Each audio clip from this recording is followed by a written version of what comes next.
Rawabi is a $1.4 billion project being built to house over 25,000 people after its first phase of construction. The first stage plans to build 5,000 housing units spread across 22 neighborhoods. Subsequent construction phases are projected to bring the city's population to 40,000 people. As of 2017, there are roughly 3,000 residents currently living there, and 3 of the 22 neighborhoods are finished. The Rawabi City project operates via a strategic partnership between 3 key actors. The foremost player in the development is Bashar Masri, a Palestinian-American real estate developer who is not only leading the construction process but is personally motivated by his desire to establish a distinct Palestinian state for his people. Masri feels an obligation to his national identity on which his desire to build Rawabi is rooted. He has the resources and knowledge required to build a new city, and because no one else is making any moves to build a new state for the Palestinians, he's committing a revolutionary act with a raised wallet, and declares that Rawabi is what a new Palestinian state could look like if Israel and Palestine were to see common ground rather than conflict. The second key actor is Masr International, founded by Masri and headquartered in Ramallah, which specializes in real estate development, financial and investment services, and corporate business development in the Middle East, North Africa, and Eastern Europe. Its investment strategy focuses on emerging markets and capitalizes on opportunities that hold prospects for long-term growth, making Rawabi an ideal business venture.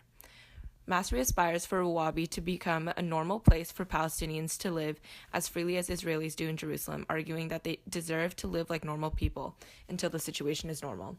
It's a new city built by Palestinians for Palestinians, but is specifically marketed towards the Palestinian middle class.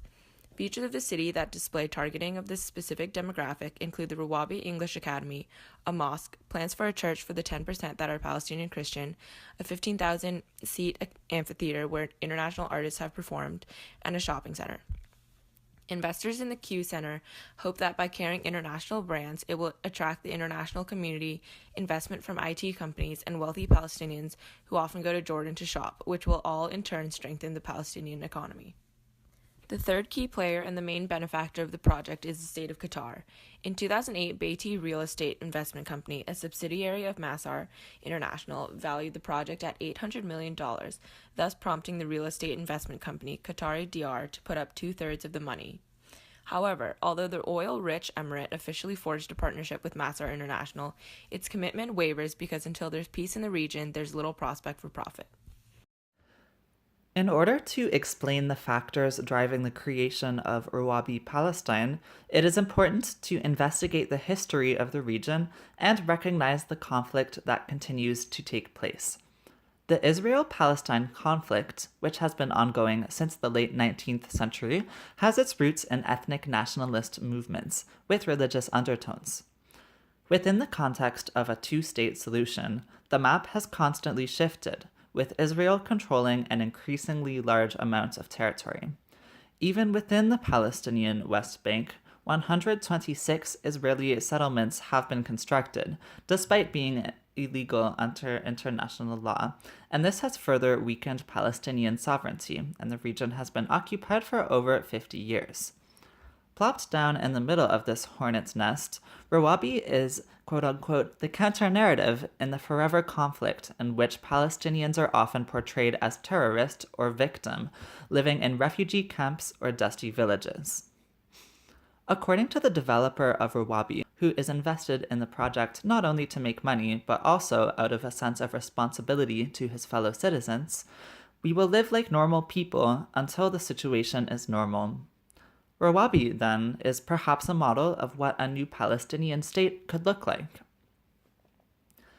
The city's location on the top of a hill, Rawabi means hill in Arabic, is symbolic. The city's residents have an excellent view of the surrounding region and can keep a watchful eye. It is also planned to be larger than almost all of the Israeli settlements, with a projected population of 40,000 people. In terms of transnational themes, Rawabi does emulate successful models of Zionist state building in the sense that architectural styles, layout, and concepts do resemble those of Israeli settlements. In a sense, Rawabi is the first Palestinian settlement. However, Rawabi also aims to connect with a more global, consumerist neoliberalism, which is equated in this case with modernization and stability. This is cultivated through marketing of the city towards a professional-minded middle class, and the prominent featuring of an open-air mall with multinational chain stores. Now we will look at the comparison between Ramallah and Rawabi, both located within Palestine. Ramallah is well known for being the West Bank's cultural and political center. Historically a small Christian town, the city's outlook is both traditional, keeping the image of an old-fashioned Arab market town, and also new, as the outdated buildings are being rebuilt. In terms of the city design, the Palestine cities from of old are known as unplanned cities, where no architect was employed and therefore there were no strictly planned framework that was put into effect.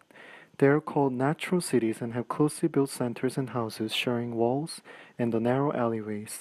Ramallah also followed this vernacular design, having a dense and narrow environment.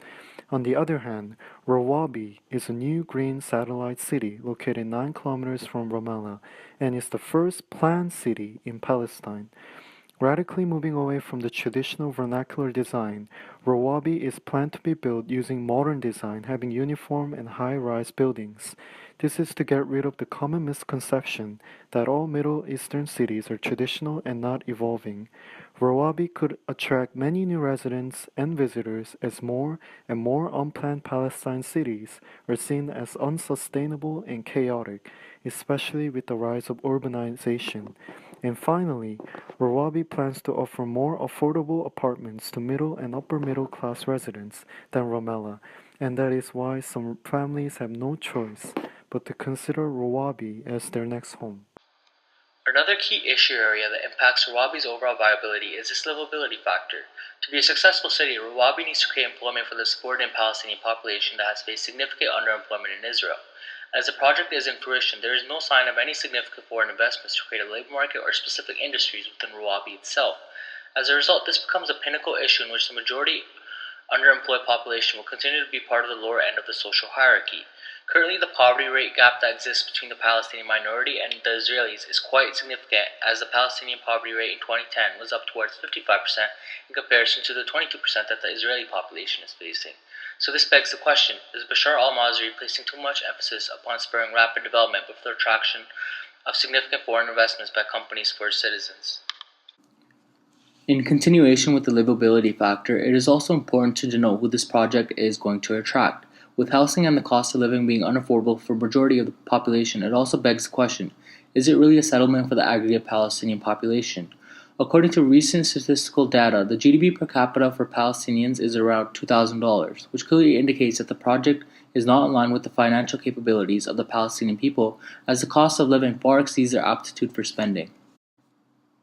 In relation to the geopolitical factors of the project, Rawabi tries to establish the idea of spatial hegemony, in which power exercised by the Palestinian population is a signaling device to the Israelis that culturally and politically they have their own spatial entity. In addition to this idea of spatial hegemony, the narrative of neoliberal space creation develops peace between both the Palestinians and Israelis due to the creation of an elite class and increased cooperation on key issue areas such as water supply. However, it still remains to be seen how the project will affect future relations, as the Israelis have a level of control over Rawabi's main infrastructure developments such as water supply and road routes. In 2014, the city of Rawabi, despite having plumbing and reservoir tanks all in place, lacked an agreement with the Israelis to bring water by pipeline through Israeli-occupied territory. This meant no water for Rawabi without an Israeli-issued water permit. Rawabi had to go through the Israeli-Palestinian Joint Water Committee, or JWC, to obtain water supplies. The committee hardly met during the 18-month period where Rawabi's water situation remained in limbo because neither side could agree on an agenda. The previous head of the Palestinian Water Authority refused to approve projects that would benefit the Jewish settlements in the West Bank, and Israel responded by refusing to approve Palestinian projects. Rawabi's water finally started to flow through its new pipeline in May of 2016, but there's only enough for about 5,000 residents, which is approximately 1/8 of the total Rawabi will need if the city is ever to be fully built. Solving the water problem not only took 18 months, but needed to be raised in the White House in meetings between President Barack Obama and Israel's Prime Minister twice. The effects of the water crisis were substantial financially as well. By the end of 2014, the water crisis had reached the point that 450 of 600 Rawabi apartment purchase contracts were cancelled. This led to a cash flow crisis where Masri was unable to collect $70 million from homeowners and mortgage banks for the 600 apartments. Rawabi is funded by private sectors, including the private Bayati Real Estate Investment Company, which is owned by Masdar International, Batar Masdi's company, and Qatari Real Estate Company. Rawabi is designed to address the housing shortage and introduce a traditional mortgage system, something that the West Bank had previously lacked. Rawabi's mortgage system was intended to make housing more affordable for middle-class young professionals. Therefore, Rawabi's developers worked with banks to introduce mortgages for 25 years with a down payment of 15% and a lease-to-own program with a down payment of 7.5%. To hear Bashar Masri describe it, Rawabi means many things to Palestinians, among them a powerful economic driver and an incredible symbol of nationhood. However, troubling questions remain on the livability of the city, whether or not the financing can be kept together for the city to be finished, and what the city will mean in the ongoing struggle against Israeli occupation. For now, the only answers are the same as for many new cities. We have to wait, and we'll see.